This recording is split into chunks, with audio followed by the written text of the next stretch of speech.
It did not begin with missiles or sirens. It began with a sentence. Iran's threat is not about Israel. It is about America. And that wasn't rhetoric. It was a warning. Because behind the public speeches and diplomatic theater, something far more dangerous is unfolding inside Iran, a fracture that directly challenges Washington.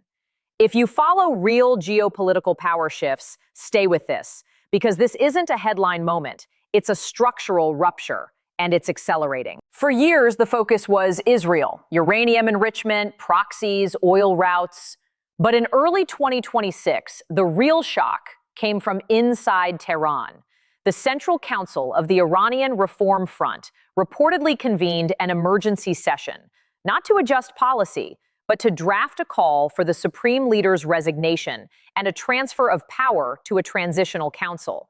That is regime change language written by insiders. Security forces intervened immediately. Threats, warnings of arrests, families pressured. The document was buried. But the fact it existed proves something irreversible. Parts of the system no longer believe the system can survive. At the same time, the economy spiraled. The rial collapsed to historic lows. Inflation surged past 50%. Real wages fell, while security spending jumped more than 150%. The state chose suppression over stabilization. That is survival mode. Protests erupted in late December over economic pain and quickly transformed into open calls for the end of the Islamic Republic. Economic anger can be negotiated. Calls for overthrow cannot. Then came the crackdown. January 8th and 9th marked a turning point. Reports describe mass casualties within 48 hours under direct high-level authorization. Not chaos, centralized command. Europe responded by escalating sanctions and moving toward terrorist designation of the Revolutionary Guard. Washington signaled that continued mass killings could trigger consequences. Carrier groups repositioned offshore. Not drills, positioning. Inside the regime, fractures widened. The central bank governor resigned mid-collapse. The vice president reportedly attempted to step down.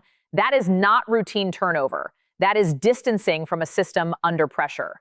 There are also reports that hundreds of foreign militia members were brought in to help suppress unrest, a sign the leadership may not fully trust its own security forces. This is no longer just a regional confrontation. It is a regime under internal strain, external pressure, economic collapse, and strategic isolation, all at once. And when those forces converge, outcomes become unpredictable. Stay alert. The story is not about what explodes first.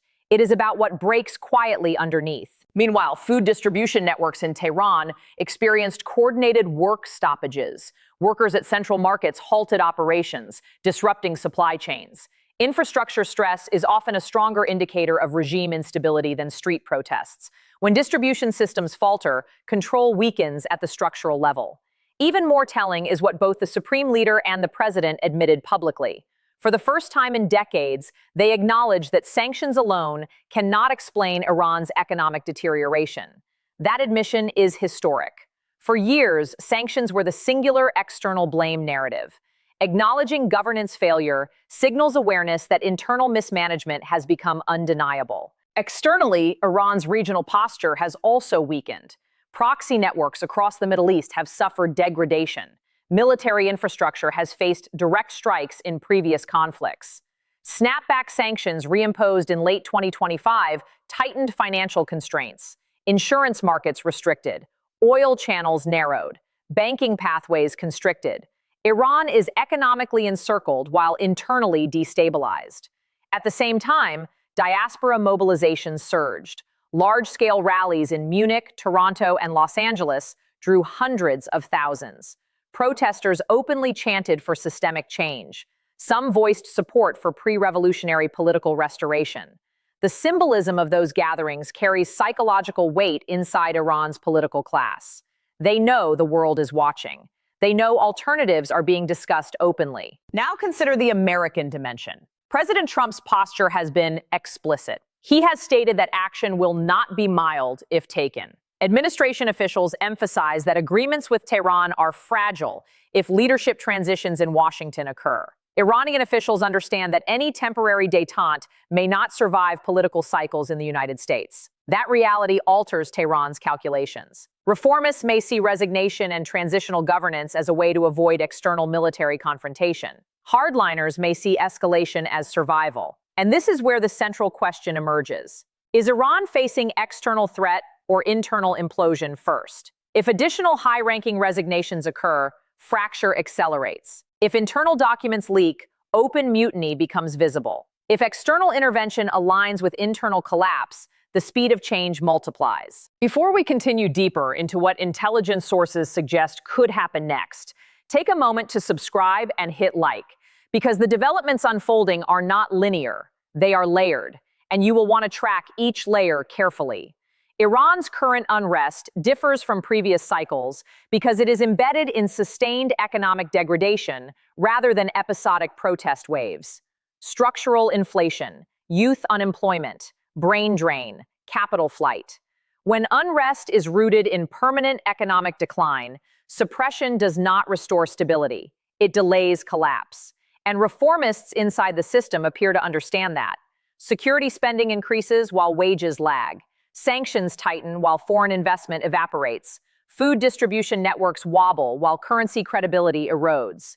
Each of these alone is manageable. Together, they compound. Officials inside reportedly conveyed to leadership that fear no longer functions as deterrence. If that assessment is accurate, the regime's primary control mechanism weakens. Historically, authoritarian durability relies on fear calibration. When fear loses effect, repression must escalate dramatically to compensate. Escalation increases international isolation. Isolation worsens economic strain. The cycle feeds itself. Meanwhile, Washington calculates. Military assets positioned, diplomatic channels active, European allies hardened, regional players observing closely.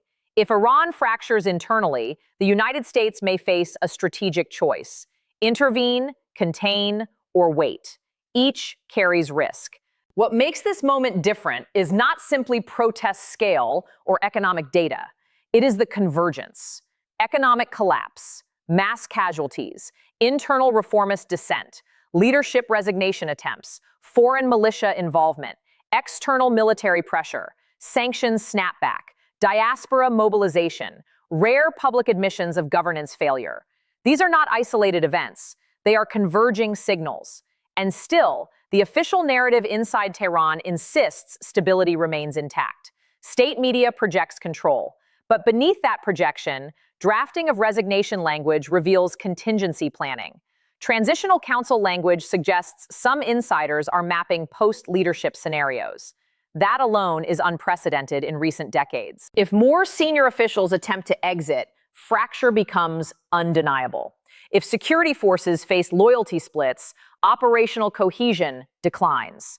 If economic freefall resumes, public anger intensifies. If American forces move from positioning to execution, the regional equation shifts overnight. We are watching a regime navigating simultaneous internal dissent and external deterrence pressure.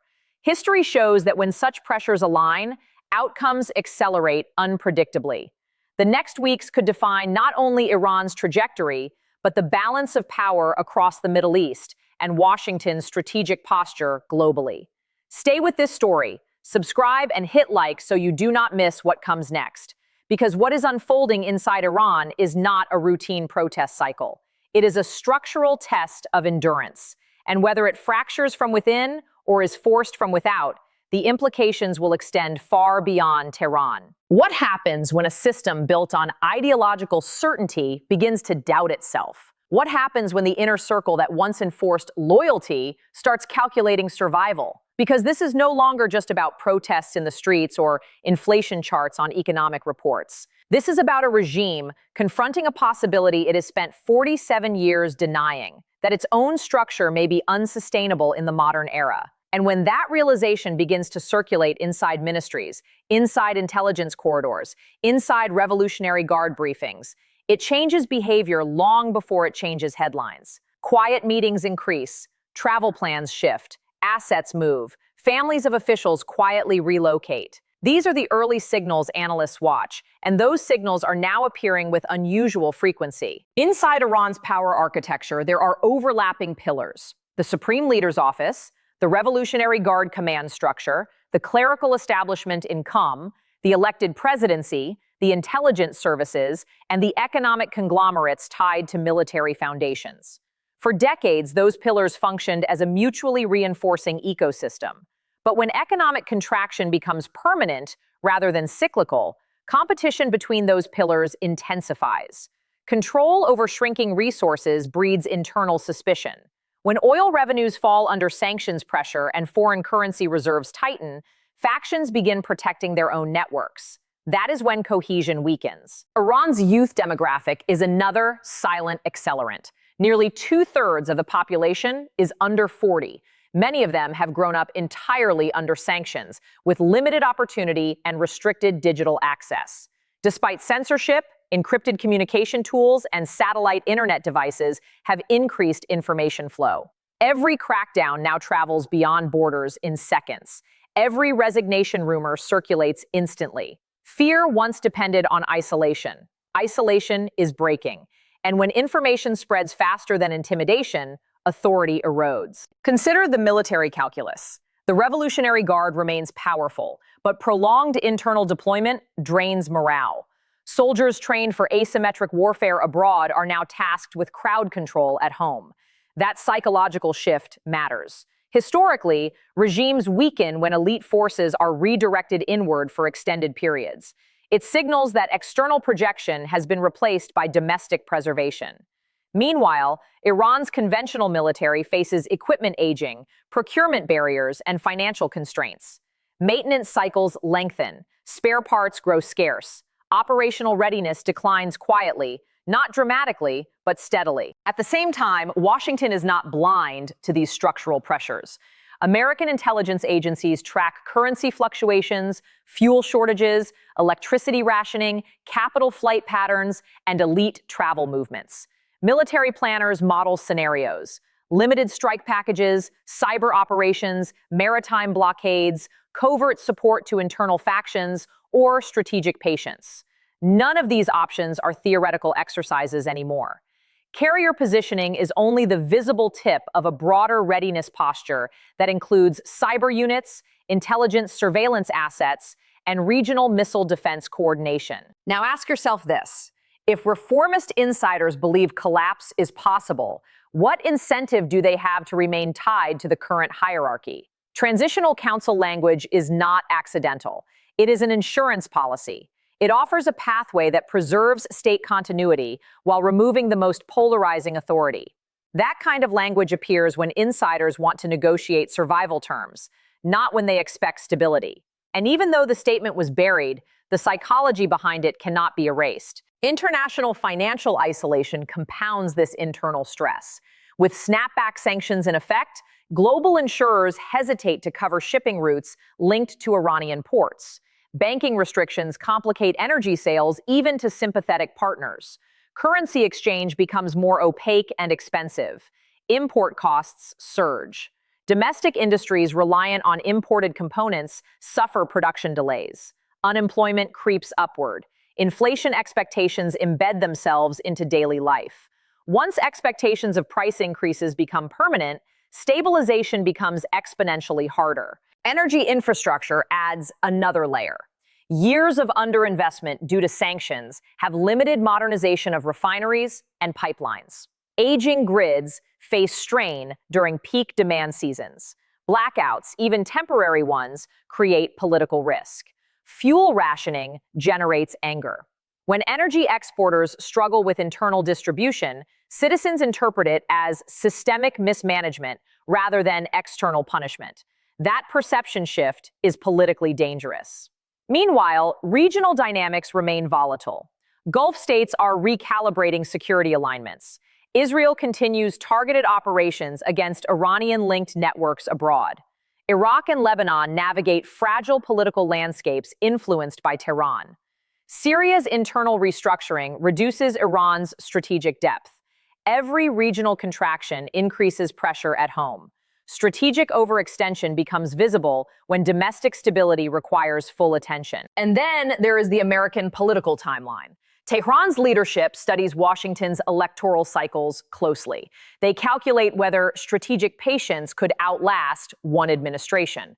But if internal unrest accelerates faster than external negotiations, time ceases to be an ally. Trump's rhetoric about decisive action carries weight precisely because internal fracture amplifies its credibility. When insiders believe external force is plausible, their risk calculations change. Some may push for compromise. Others may advocate confrontation to rally nationalist sentiment.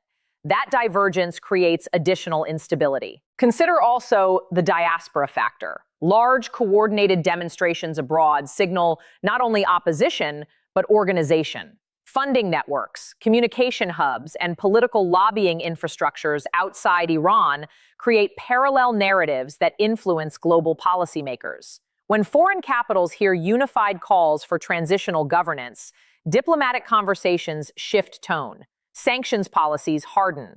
Recognition debates emerge quietly. Inside the regime, intelligence chiefs must now monitor not only activists, but also fellow officials. Trust erodes when resignation attempts surface. Surveillance extends inward. That breeds paranoia. Paranoia reduces efficiency. Decision-making slows. Critical responses become reactive rather than strategic. A state that once projected confidence begins managing uncertainty. The economic dimension cannot be overstated. Inflation above 50% devastates purchasing power. Savings evaporate. Middle-class stability dissolves. Brain drain accelerates as skilled professionals seek opportunities abroad. Capital outflow intensifies through informal channels. When a country loses both financial capital and human capital simultaneously, recovery timelines extend dramatically. Reformists understand this arithmetic. They know suppression cannot restore investor confidence. Only structural change can. Now, imagine the possible scenarios unfolding simultaneously. Scenario 1. Additional senior resignations become public, triggering a cascade effect. Scenario 2. Security forces experience localized refusal to enforce harsh crackdowns, exposing cracks in enforcement. Scenario 3. External actors exploit cyber vulnerabilities to disrupt state communication infrastructure. Scenario 4.